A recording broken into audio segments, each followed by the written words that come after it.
Iraq and Afghanistan. Soldiers call it the sandpit, but it ain't no game.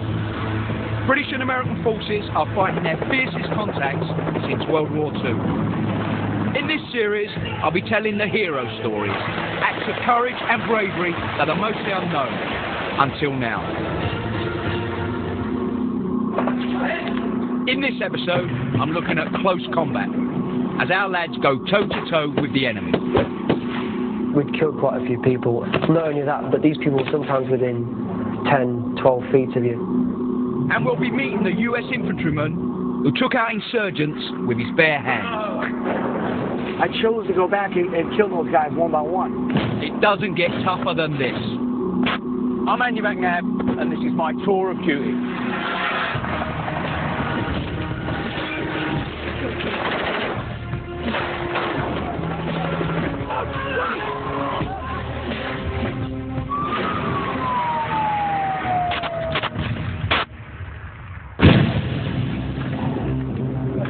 Any tour of duty is a challenge.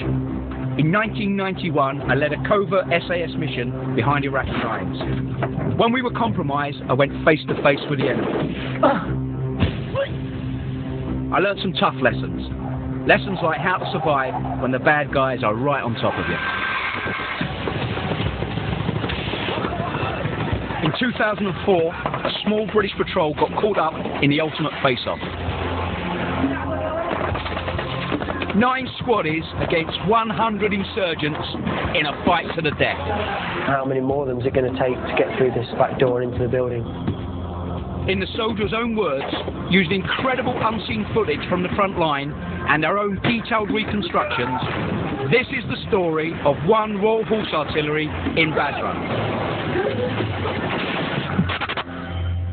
In 2004, 1 RHA deployed to Basra, Iraq, for what they believed would be a Hearts and Minds tour. It wasn't a combat mission. We weren't there to hunt and find insurgents, far from it. We were there on a part of the rebuilding of Iraq. This is your country, and we don't want to take it, we want to give it back to you. Back then, we could walk quite freely down the streets of Basra, and we did so on a daily basis. There wasn't that palpable sense of danger that perhaps you get now when you go to Iraq. But in August of 2004, relations between militant cleric Muqtada al-Sadr and the coalition forces hit rock bottom. US troops surrounded the second holiest site in Iraq, and al-Sadr called his Mahdi army to rise up against them. In Basra, the militia took action and surrounded Camp Stephen, a satellite base holding a small detachment of Marines and guarded by soldiers of the Iraqi army. The Iraqi army who were based in that camp were on the verge of capitulating to the militia outside. In quick response, 1 Royal Horse Artillery tasked the patrol. Their job was to provide fire support from 2 vehicles as the troops stranded in Camp Stephen extracted past the militia and to safety. As we left camp, it was obvious that something was not right with the day. 50, 60 metres apart. Convoy distance sort of thing, and then just talking to each other on the, I mean, obviously watch your hearts, look out for people, things like that, how quiet it was. The streets were bare, something wasn't right, and it was evident that something was going to happen. The absence of normal activity, no one around, is a combat indicator, a good sign that trouble's around the corner. But when there's lads in grave danger, what choice have you got but to keep on moving? You're on a task. You're trying to save other soldiers' lives. In the middle of the road, there was a big barrier. It must have been about 2 foot high. And I knew there was a gap in that barrier where we was going to turn around and then wait for the call sign to extract. It's only when I got within a few feet of that gap in the road that I realised that it was blocked. That's when we got contacted. We had like things hitting the side of the vehicle, it sounded like stones. It was like flicking on a switch. It was like a hailstorm, like you're driving up the motorway and you come across a freak hailstorm. Only it wasn't hail, it was bullets. I saw the flame of an RPG basically, and the smoke trail behind it come straight at us. There was militia all over the streets, running in and out of buildings. There was on tops of houses. There was fire from shop windows. There was everywhere. There was just swarms of people all over the place. Contact! Contact! I got on the radio to talk back to the ops room, but the explosion had blew the tuning unit on the front out. We've lost comms with the ops room. They don't know what's happening. It's like, right, we're on the zone here. With comms down, it's always a big drama. I've been in that situation, and you cannot call in air support. You cannot call in any backup. It's just you and the weapons you've got in your hand.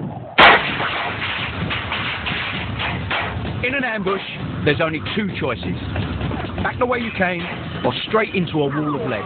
We drove something like 2 kilometres, constantly under this heavy hailstorm of bullets and RPGs. Then we hit an ID. And from that point then, the vehicle was just limping along on 3 wheels. Terry and the lads got no choice but to abort their mission. Now they need to focus on getting themselves to safety. The only thing to do was to drive out of the killing zone. The patrol head for the Ba'ath Party headquarters. Staffed by friendly Iraqi forces, it's their best chance for some cover. But the militia have beat them to it.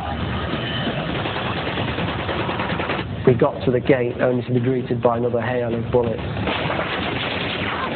We were engaged now from 2 or 3 different directions. We were very much surrounded. We couldn't reverse out because we were reversing back into it. Couldn't go forward. We knew we had no communications back to base. We knew our vehicles weren't going to last very much longer. We knew we had to get ourselves to safety. It was just how we was going to go about doing all that. Still to come. Battle stations in Basra. Things go from bad to worse. I didn't really want to kill somebody. I just wanted them to go away. But they was wanting to come and fight that day.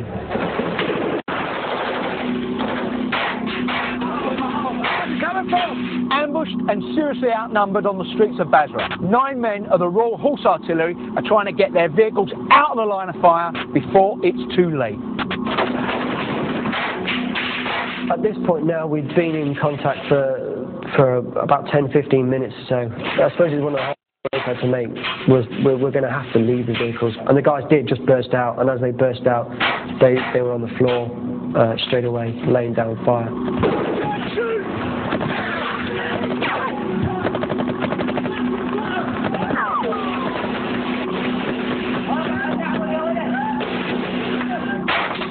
I remember Ollie being the first one to engage one of the enemy. The guy pulled up an RPG and was aiming it towards us. Basically, it was either him or us, so basically I took the opportunity, hit him.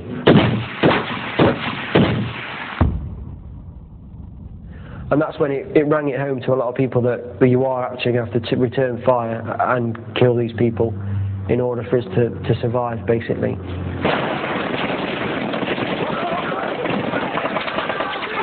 The lads were now relying on their training and their SA-80 A2 assault rifles. A standard issue weapon for most British troops, it packs a punch. Want to know more? It's time for McNab's basic training.